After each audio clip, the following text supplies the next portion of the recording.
இலங்கை கொழும்புவில் வெள்ளவத்தை பகுதியில் மோட்டார் சைக்கிளில் இருந்த வெடிகுண்டை போலீசார் பாதுகாப்பாக வெடிக்கச் செய்திருக்கின்றனர். இது தொடர்பாக கூடுதல் விவரங்களை எமது செய்தியாளர் பிரபுராவிடம் கேட்கலாம்.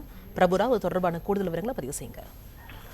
நிச்சயமாக மும்தாஜ், கடந்த ஞாயிற்றுக்கிழமை அன்று இலங்கையில் நடைபெற்ற தொடர் குண்டுவெடிப்பு சம்பவம் இலங்கை மட்டுமல்லாது சர்வதேச நாடுகளின் பார்வையை இலங்கை மீது செலுத்தியுள்ளது. குறிப்பாக ஞாயிற்றுக்கிழமை, அதாவது ஈஸ்டர் தினத்தன்று 8 தொடர் வெடிகுண்டானது வெடித்து இன்று வரை 359 பேர் உயிரிழந்ததாக அந்நாட்டு அரசாங்கம் அதிகாரப்பூர்வமாக அறிவித்துள்ள நிலையில் கடந்த 2 தினங்களுக்கு முன்பாக கொச்சிக்கடை என்ற பகுதியில் செயலிழக்க வைத்திருந்த ஒரு வெடிகுண்டும் 9வது முறையாக வெடித்தது.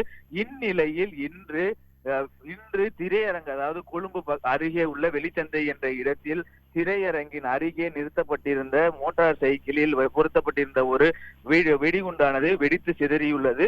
இது பெரிய வெடிகுண்டு சம்பவமாக அந்நாட்டில் இருந்து வரும் தகவல் தெரிவிக்கவில்லை. குறிப்பாக அது ஒரு சிறிய ரக வெடிகுண்டாகவே அந்நாட்டில் இருந்து அதிகாரப்பூர்வமாக அறிவித்துள்ளனர். மேலும் இது குறித்து இலங்கையின் போலீஸ் ஊடக பிரிவு செயலாளர் அவர் பிரத்யேகமாக நம்மிடம் தெரிவித்தது என்னவென்றால், இந்த வெடிகுண்டானது தற்போது வெடித்த நிலையில் இதுவரைக்கும் எந்த விதமான உயிர் சேதமோ அல்லது அசம்பாவித சம்பவமோ எதுவும் நடக்கவில்லை. ஆனால் இந்த வெடிகுண்டு சிறிய ரக வெடிகுண்டாகவும் அதில் ஃபைபர் பைப் என்று சொல்லக்கூடிய பைப் பொருத்தி இருக்கலாம் என்று சந்தேகப்படுவதாகவே அவர் நம்மிடம் தெரிவித்துள்ளார்.